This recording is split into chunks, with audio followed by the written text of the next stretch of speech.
Okay, so dear Dharma practitioners, be comfortable yourself and relax your body and keep your back straight, neck head straight in one line and your right palm on your left. So gently close your eyes and bring attention to this bell sound. And while you focusing to the sound, mentally relax your body, relax your mind and relax your breathing with your thoughts. So do nothing extra. Just follow the sound, please.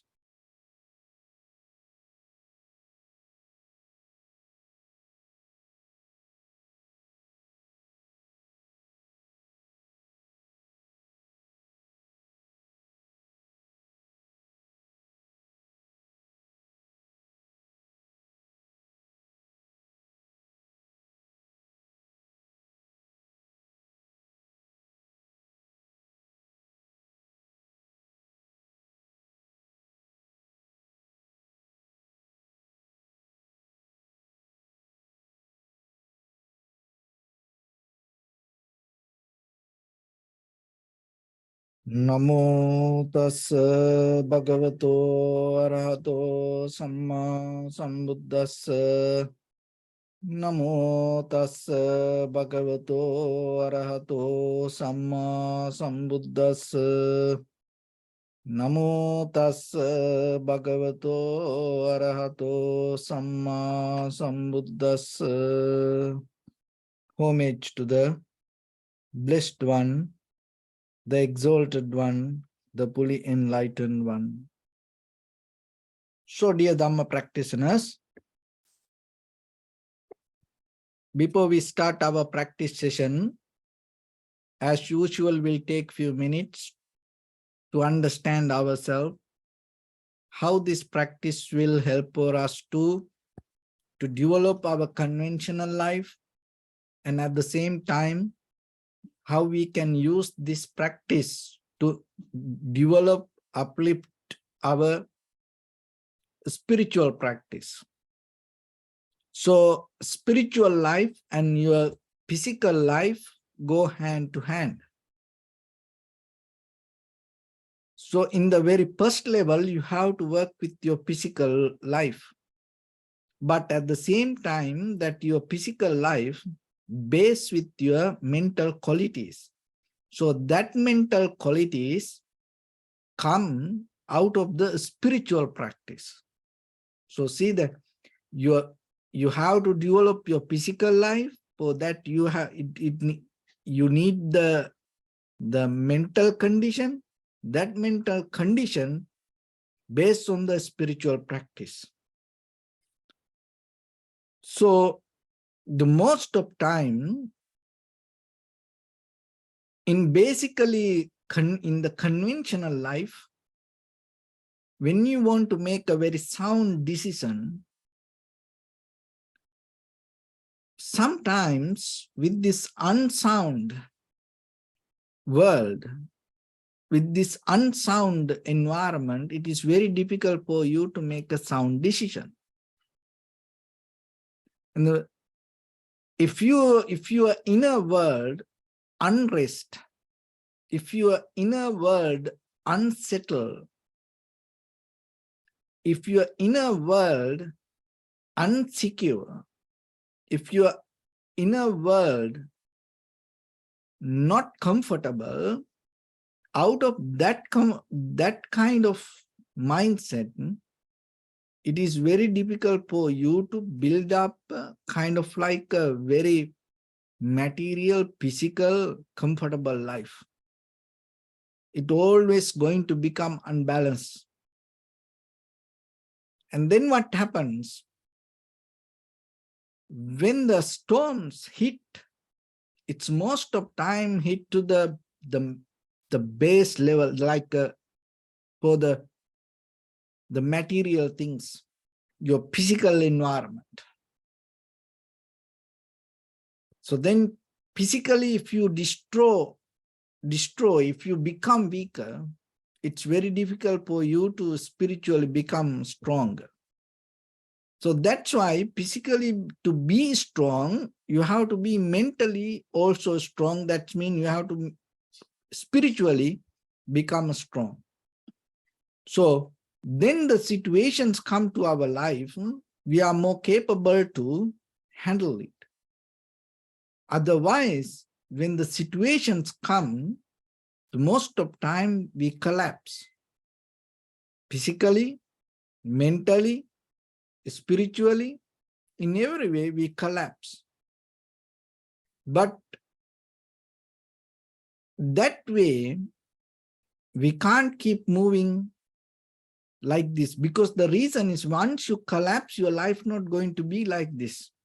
It's going to be totally different. The way you think, the way you act, it's completely different. And it's not going to be you like in this very moment, you're sitting somewhere, so you are so comfortable, nobody disturbing you.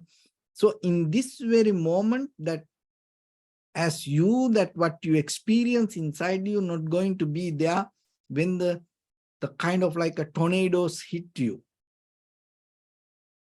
when the tsunamis hit you, it's going to be totally different. When the earthquake happens, this is not going to be the same. This all going to move, and then this all going to shake. So in that very moment, that this who I am not going to be there. So then you can't depend on this situation. So that's why, so developing this spiritual, physical, mental abilities yourself is very necessary. And the foundation should be spiritual, but at the same time, you have to physically also work.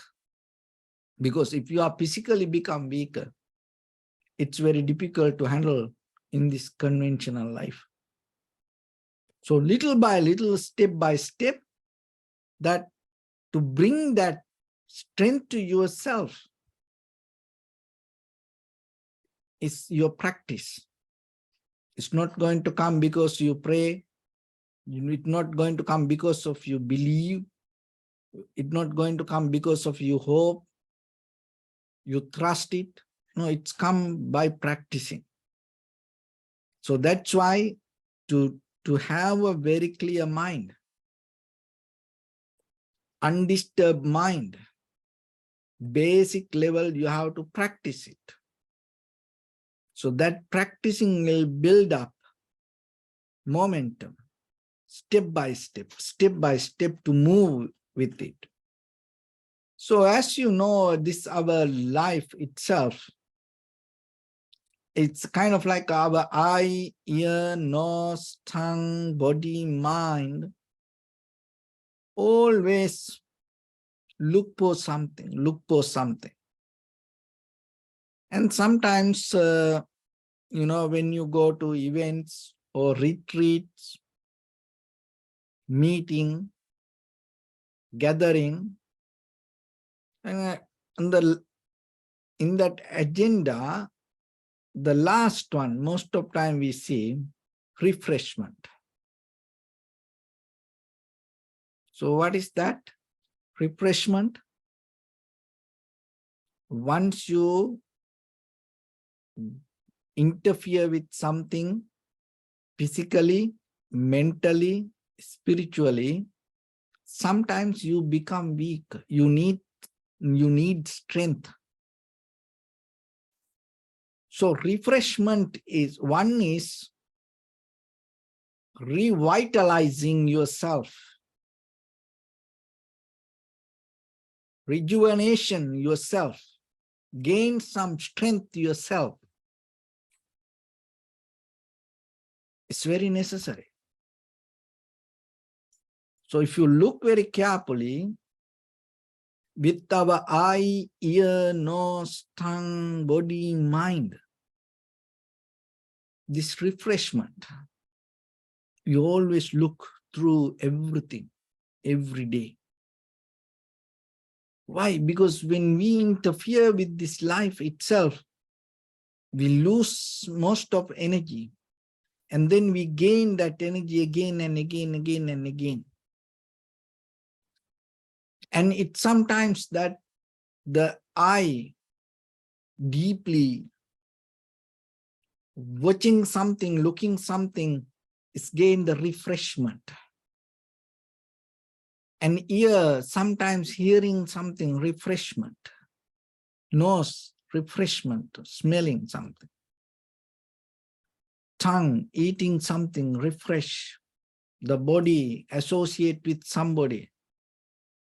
Getting some feelings, hugging, it's refreshment. Mind, thinking again and again and again, refreshment. There's no end for this.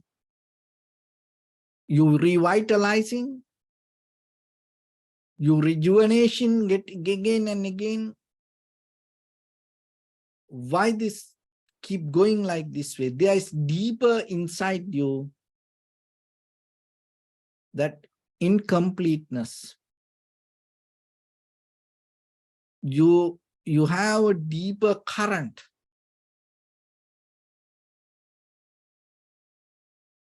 To be complete with, engage with something. This is our nature. Each and every atom has that nature.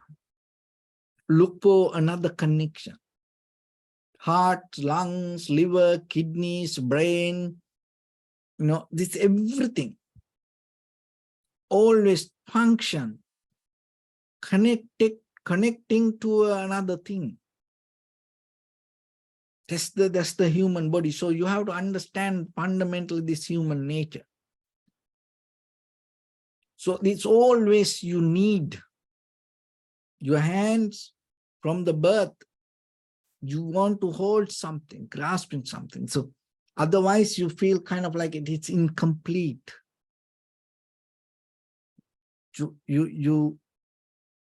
Your wrist, sometimes you need a watch or bracelet. It's incomplete. Otherwise, your body need a tattoo. Put the tattoo. You don't want to see kind of like a very clean skin. You want to put a tattoo. You already hold it to memory. You need something to put into you. Earring, to nose, lips, tongue, and everywhere in your body, you want to put something and you want to hold it. It's something you gain from outside. Why this? Because deeply we have, there's nothing wrong in that. That is our nature. Deeply we have this incompleteness. What's wrong with you? Why you need something to put it to your ears, nose? Why you put a piece of iron to your tongue? Why you want to put a tattoo? Why you want to put a bracelet? Why you want to hold it to something? Incomplete. While you sitting, you want to watch something. You want to hear something. Why? Incomplete. And deeply sometimes your belly start to tell, eat something, eat something. Why? Incomplete. And you get into relationship. Love is something we all appreciate. And while you are in love, and you feel kind of like you complete. So just you go with the partner, your husband, wife, for maybe a few months, not even 1 year, 2 years, no, few months. Then if you are a mother, you feel kind of like inside your belly, you need a child. See, why? Incomplete. If you are a father, you feel kind of like you need a child in between you and your wife. Why? Incomplete. And then you get the one child. And after that, you get to one child. After a few years, you recover from that, all the difficulties. Then again, you want to refresh. Who is this refreshing? Who is this revitalizing? Who is this rejuvenation inside you? So there's a deeper nature inside this incompleteness and keep pushing us towards things. And that incompleteness take us to unbalance, unrest, unsettled, unsecure, discomfort. It's kind of like a move. It is make you movable. Listen this very carefully. Try to be with me. So that incompleteness make you to refresh. That itself make you movable. Movable means not only the physical posture, the mentally, that the state that you carry in the moment shift away from you. And that is the deeply the desire does. This is how we all are exist here. This is our journey. So you have to understand that. That is you. There's a same story. There was a cow.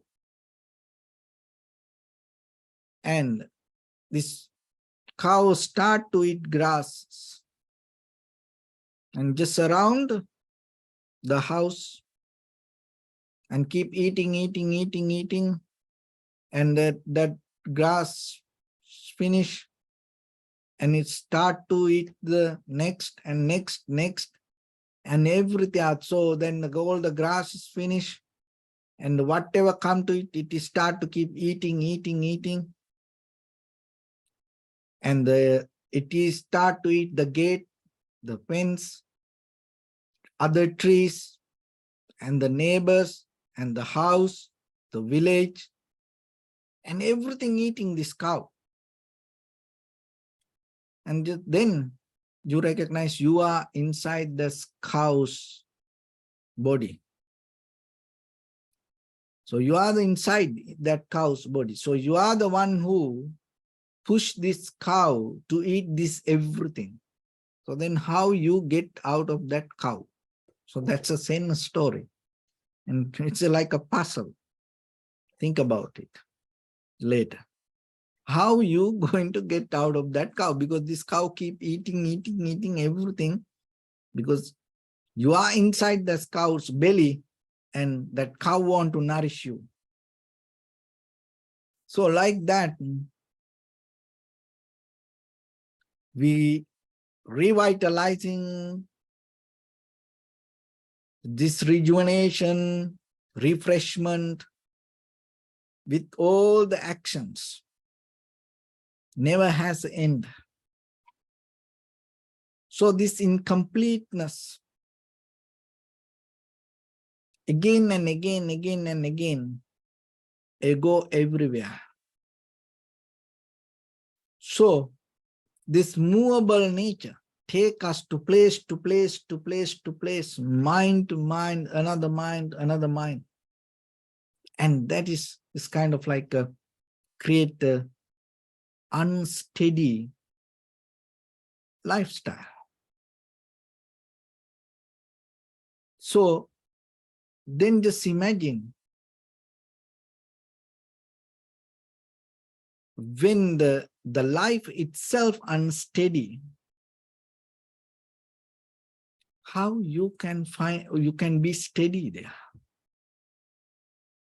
What you should do, because the very nature of life is that everybody, that is what everybody does, that is what the life.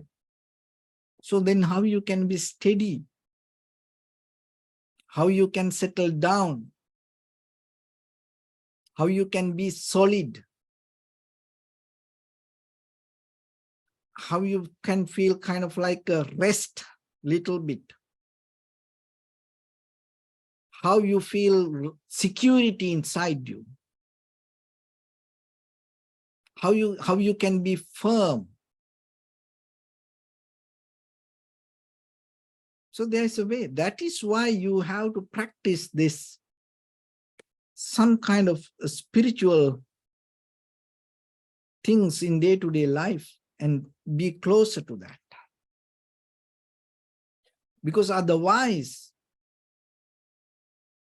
this movable nature will take you everywhere around this universe. It has power to take you to any place in this. It take always to seen, unseen places. You are a traveler. And even you don't know where the destination. You keep going, keep going, keep going. Physically the same, but more than the physically, the mentally.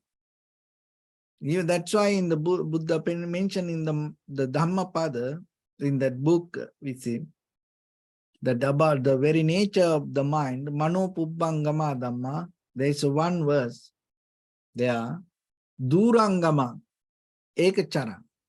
Your mind go long journeys. Ekachara, just by yourself. No partners. So this journey, if you allow it to happen that way, you're always going to have unsatisfaction, fear, anxiety, depression, sadness, worry, because that is the feedback. So then how you can get out of this? So Buddha mentioned in the Buddha's teachings, whoever that want to find this steady, unmovable, solid state need to understand 4 things. So this one called 4 seal. 4 seal. It's kind of like a Buddha that gave the permission. Take this. Granted.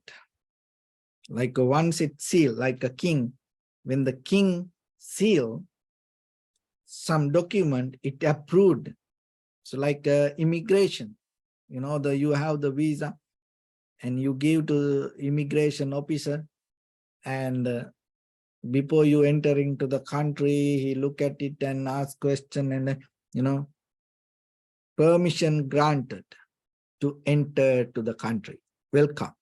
And then, so like that, in whoever practice Buddhism, there are 4 things that the Buddha gave the seal to know that yourself, wherever you go, that it's granted by the Buddha, and there is nothing beyond that. And once the Buddha granted it, no one can challenge for that. No one can deny, no one can argue about it, no one can challenge for that. Because that is it. It doesn't matter, maybe you like or no, it doesn't matter. But that is it. And then when it comes to the Buddha, it is not something that he thought about like us. Oh, this is the way I think. No, what the Buddha understood, it's what is exist itself in this nature. Fundamentally, ultimate truth, what it is, as it is. Not a kind of like any idea. That is the fundamental truth. So then always reflect on this 4 seal. And once you develop, once you stand on and follow this four seal, and then it's become a shield to you. It's become a protection to you. So whatever comes, it protects, shield you. So what are these four seal? And another way it's called four summaries. So first one is impermanence. It's about everything. It's not only about something. So then always you have to reflect on that. Remember that. So then it becomes a kind of like a Dhammanupasana, contemplation of Dhamma, teachings. It's because sometimes what we're thinking about, contemplate on our own thoughts, ideas, viewpoints. So that's why we carry that personal views within us. Maybe thinking about somebody, oh, this person is bad, and whatever, again and again and again. Well, then by the time it becomes real for us, and it is very difficult for us to get out of that mindset. Maybe thinking about something even regarding your own future again and again, what you think in your side, in your mind, then it is very difficult for you to get out of it. So rather than that, whatever, it doesn't matter, whatever you experience out of your perception, whatever you experience in your life, always remember it is belong to impermanence. It cannot be permanent. So always, it doesn't matter good or bad, recognize that.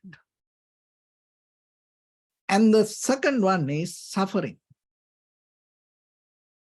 So whatever that we go through in this life, the very reality is the suffering. That is what belongs to all of us. That is where we all going to be equal in this conventional life. You and me, everybody, whoever live in the past or whoever going to come in the future. We all look for refreshment. And we all have the deeper unsatisfaction regarding our own very existence, not about somebody else, very existence about myself, me. And in that incompleteness, in that incomplete state, in that unrest, unsettled, insecurity state, I am moving towards something looking for. And then I find something. In that very moment, I feel so good. That's why revitalizing, get energized out of it. Maybe seeing something, hearing something, smelling, eating something, or maybe being with somebody, and maybe thinking about something. And then what happens? It just stays maybe few seconds, few minutes, maximum few hours, not days. Then again, it just start to look for something. So then we moving here and there, going here and there, going. There is no end. So this suffering, this unsatisfactory nature is the true reality within all of us. So nothing wrong with it, but it is there. That is what we have to understand. It is within us. Because if you don't see that, you go crazy, and maybe you don't see that you are go crazy, but it makes other people's very hard, the life very hard. And then by the time ourselves, we get so tired about us. Then we get her kind of like disappointed, sad, worried, unhappy about us. We don't know from where it came. We have no idea why it happened to me like this, why I hate me, why I don't like me, why I kind of like have a disappointment about me. Can't find. And then what happened? Maybe you start to disconnect from everything, and maybe you hate for everything, and you always have a kind of like anger for everything. So then the struggle go again and again and again and again. So ultimate truth in this whole suffering. Once you recognize that, once you accept it, that acceptance take you to some kind of settle down. It slow down your this movable nature. You take it kind of like it's okay. You don't kind of like resist. So the suffering. Then you can't come with the kind of like idea, there is something. There's somehow, maybe 99.99999, suffering, but there's a one satisfaction. Like that, sometimes our mind, because sometimes we go cuckoo, with ourselves, with our own ideas. We go cuckoo, and that cuckoo, create a little crack inside us and then believe, oh, this is good. Oh, this is good. So that take us to some kind of very difficult situation. Maybe entering it's look like good, but it is very difficult for us to get out. It's like a trap. So that's why suffering, there's nothing wrong with anything, but it's our own point of view. It's depend on our understanding. So the world is not kind of like a sub, but the deeper the very nature of us, this unsatisfactory nature, incompleteness, always look for refreshment. As I mentioned from the beginning, each and every cell go through, want, again and again and again. And then the third one is emptiness. So when it comes to emptiness, fundamentally,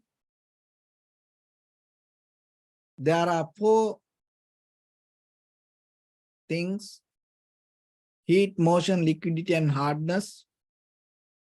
And when it comes to the life, consciousness and space, 6 fundamental properties: heat, motion, liquidity, and hardness, space, and consciousness.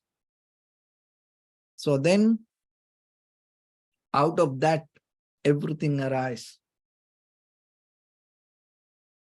And deeply, there is nothing solid. Everything empty. The appearance as name and form happen in our mind. So as an object, whatever exists in the outside, it is not the object for that object. What is that? So that is this. This cup is for me. When it perceived to me in my mind, I experience it as a cup. So for this cup, just imagine we all detach from this cup go into another planet or somewhere, no one around. So for this material thing, it is not a cup.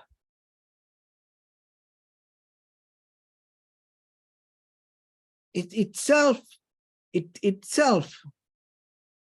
its own nature itself, it is empty. It doesn't have any meaning, purpose.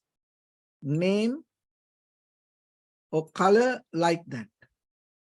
Color, the purpose, meaning, everything arises when it contact with my consciousness.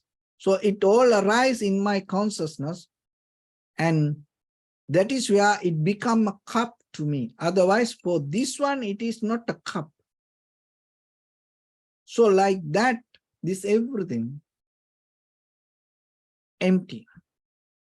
For the heart itself, the heart doesn't have a heart. Liver itself, not a liver. For kidneys itself, not a kidney. Once it examine, investigate, categorize by consciousness, then we give a meaning to that heart, liver, kidney. So like that, this each and every cell has its own nature to go its own way. But what happened when it comes to our consciousness, in that consciousness, we give a name and form to that. That's where in the mind, names and form arise. But in the outside, there's no such a thing like that. So when it comes to the depth, this all doesn't have a permanent, concrete, unchangeable name or structure. This all change. That change happened because the bottom of this all, it's empty. And then just imagine when it comes to our life, it's all thoughts. What we experience in us. And sometimes we can't take it because it is very real. It is not, we can't say it is empty. No.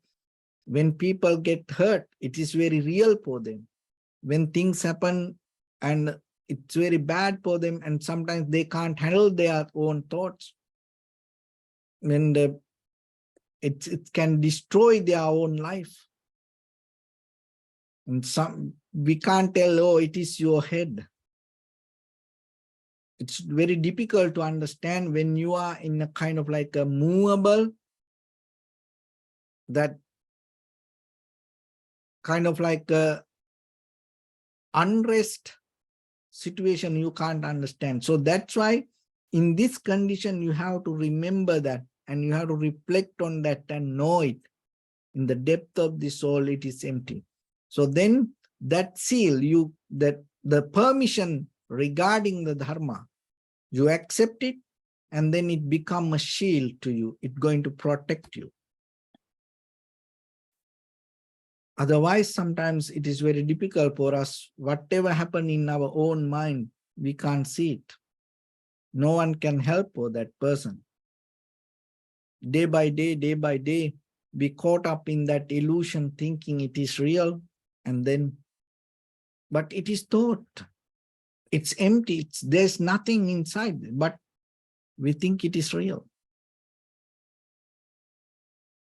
So that's why reflect on it little by little. The fourth one, selflessness. There's nothing belong to you. Even this name and form that you carry as who you are, not belong to you. Selflessness. There's no concrete, unchangeable, permanent self exist inside us or outside the world, connected to you. There's no such a thing like that. That's a seal. That's the Buddha granted it, permitted. And maybe somebody can agree, somebody not going to agree, but that is something. So then you have to think about it. What is that? Why Buddha said it like that way? And then look into yourself. and go into deeper you and see if there is anything that you can find. So if you find it, Buddha going to become, disqualified, and then you become the Buddha. If you find something like that, you start a new journey. But if you don't find something, then you have to accept it. So that's why during the Buddha's time, there are many others claimed as the Buddha. And then they believed they are as Buddhas. And then they challenged the Buddha sometimes. But the Buddha came with these things and selflessness. And some believed maybe somewhere in the, when it attained to the high mental powers, absorptions, jhana, and sometimes you enter into mental state. It's kind of like eons by eons you live in your own mind, believing that is the end. But what the Buddha taught? No. Because it is the very result of mind, not something that out of the mind. So the very nature of the mind, it's depending from something. If you're depending from something, just imagine with basically about this body, water, sunlight, food, shelter, we all depending from these outside things. So if we are depending from outside, and just imagine the water always change, food always change, sunlight, the environment, the breathing always change. So these all changeable things manifest this moment, build up this life. So out of this all the changeable things, how the unchangeable something going to exist? Because where these changeable things help for something unchangeable, because it's solid, unchangeable, permanent, concrete. So then these changeable things cannot go there, cannot help it. If it is changeable, then you can harness with it, you can mix it with, you can blend with it. So that's why then, if there is an unchangeable, permanent, concrete self, you no need this anything. You no need to eat, you no need to sleep, you no need to rest, you no need to work, you no need the money, you no need this anything from outside world, you no need the air, because you have something unchangeable. So then why this all you need? Because you are depending from these changeable things. What does that mean? Then as you, whatever that experience inside you in this consciousness, also changeable.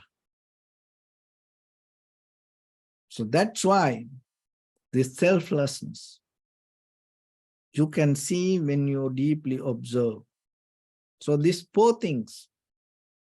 So if you practice, if you want to practice Buddhism, if you like to know the Buddha's teaching, and fundamentally, you have to remember to go into deeper with this four seal, and then recognize that. It's not about believing. There's nothing you can do just by believing. It's not going to bring anything because you believe that. As matured people, you all knows about it. Whatever you believe doesn't help for you end of the day. So that's why practicing impermanence, suffering, selflessness, emptiness, when you more and more understand this is very nature of you, what happens? When the tornadoes hit, When the tsunamis come, that's mental tsunamis, what will happen? You're not going to wash away from it. Why? Because you are more flexible. You know there's something. You can rest within yourself. There is no struggle in you because you accept the situation. You know that is the very nature of the world. That is the very nature of the life. And then it itself make you in this very moment, you are complete as who you are. There is no more things to add to yourself. There is no something from outside. You need to put it you to be complete as who you are. So in this very nature, in this very moment of existence, you are complete. So then your eye, ear, nose, tongue, body, mind, just being in the moment become the refreshment, not chasing, going and gaining something. You don't look for rejuvenation. You don't look for kind of like a revitalize to hold it to something. No, as who you are itself, you complete, you fresh. You don't need to refresh. You are already fresh. You vitalize.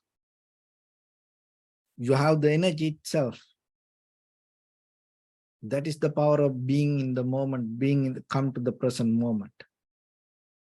So then always remember, rather than keep running, forgetting who you are, just learn to settle down.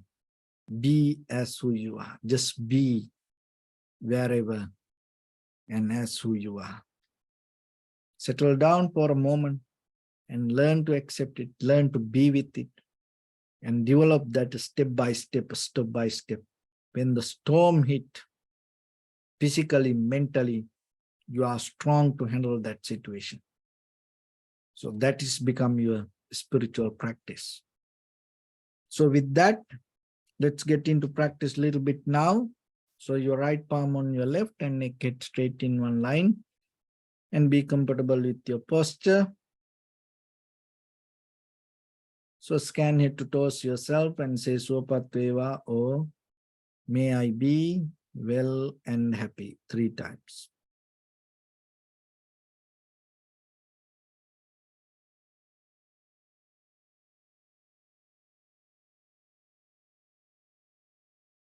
Take a moment and think. We gathered here in this moment to practice this ancient meditation technique. All the Buddhas, all the enlightened masters followed this path and achieved wisdom. So we also gathered here to accumulate that knowledge. In this moment with this sitting, may my body become more comfortable, may my breath be more smooth, may no difficulties come to me, may all the success come to me. Also think for a moment, this is the last moment we're spending in this very lifetime, and detach your mind from all your past memories and as well as any kind of future thoughts. Just try to remain in the present moment, observing the sensation of your inhalation and exhalation. So in the beginning, deeply and gently, breathe in, breathe out 3 times and find the sensation, please.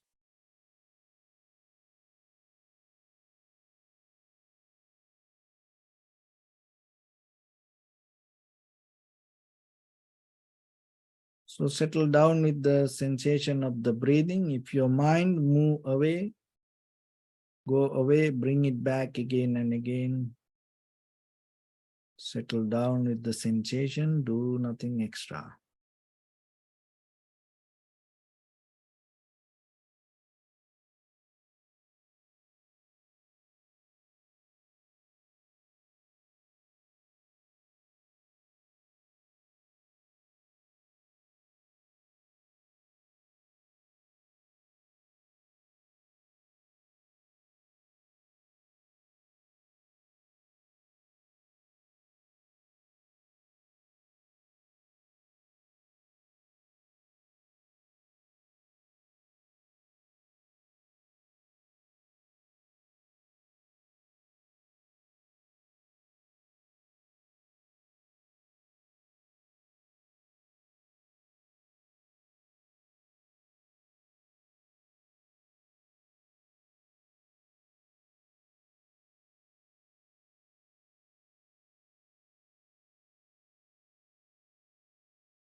Bring attention to your body, please.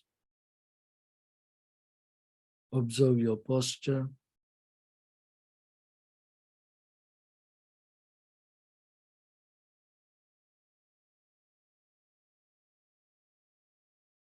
We cultivate loving kindness and compassion in our heart and radiate it as a light through entire your compound, village, city, state, country, world, around this universe.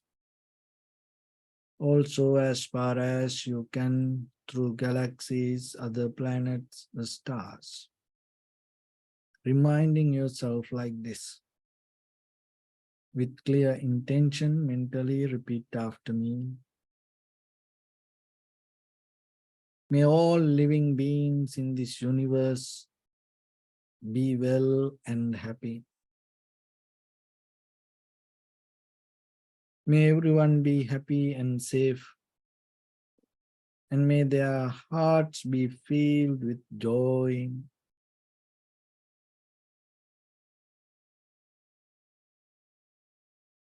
May all living beings live in security and in peace.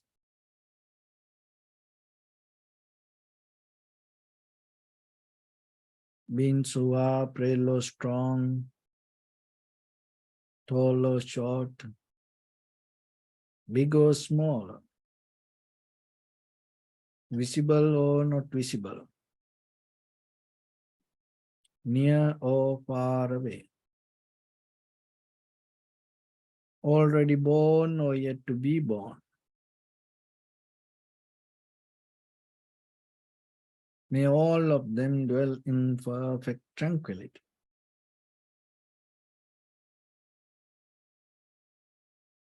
Let no one do harm to anyone. Let no one put the life of anyone in danger. Let no one out of anger or ill will wish anyone any harm.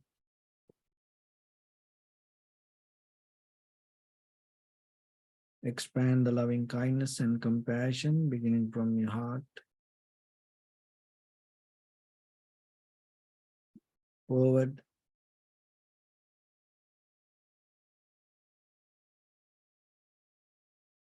Visualize yourself and send it as a light.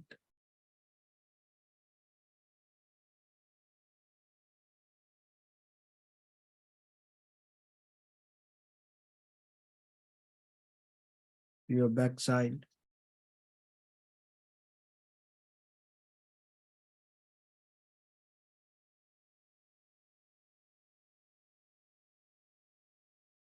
to your left side,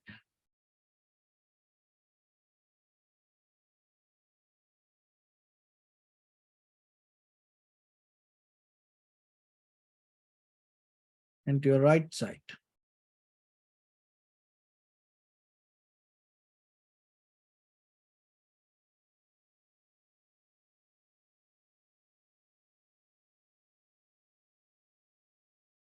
Downward,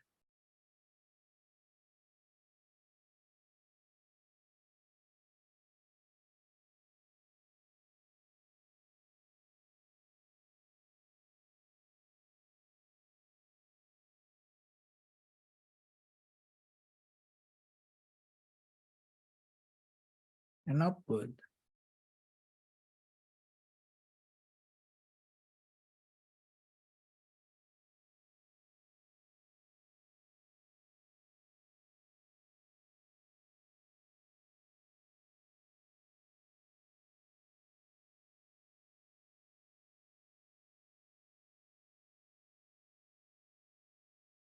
To all six directions at once, like the moon, the sun, spread the light, spread the energy without any condition, without any limitation, without any resistance or without any judgment.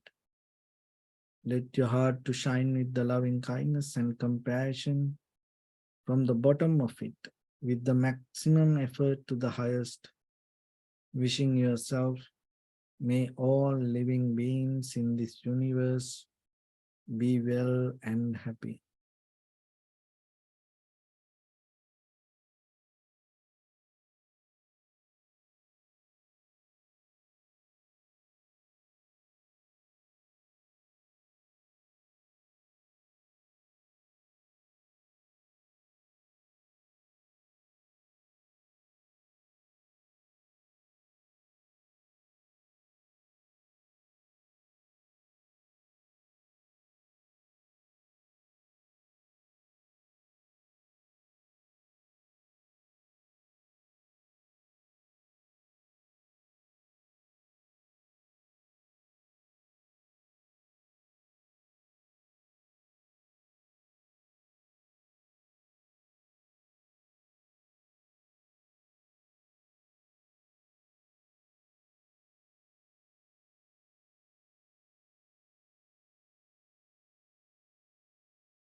Say sadhu, sadhu, sadhu.